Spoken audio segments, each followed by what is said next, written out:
Well, another FAFO moment for the taxpayer in the US of A via the way of Cosplay Christie today.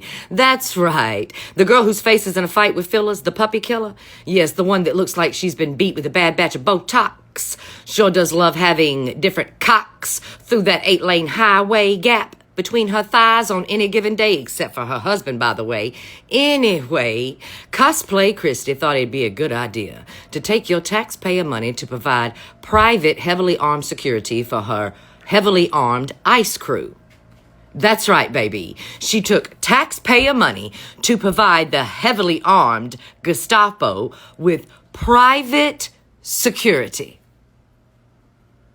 And she used false claims to do this. She had zero proof, but she went before Congress and said that ICE agents across the US of A were being threatened with $10,000 bounties on their head the other day, and they needed more money for private security.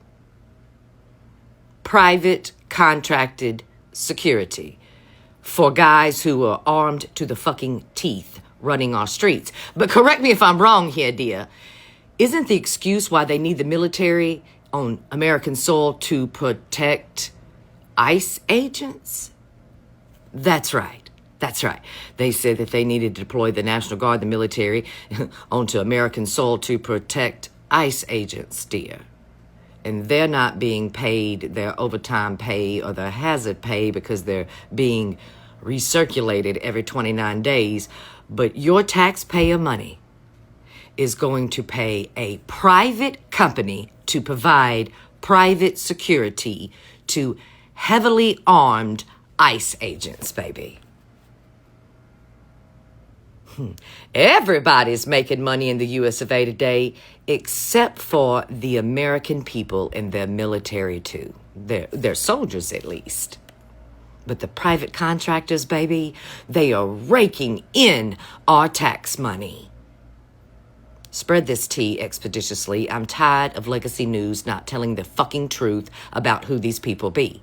Shove it in their face every single day. My videos are being suppressed, by the way. So share this bit of tea for me expeditiously. Thank you, baby. Because I'm coming after you, Cosplay Christie, and all the bullshit you spew. All the treacherous things you do, I have clocked you. And so has the rest of the United States, by the way. This shit right here is not okay.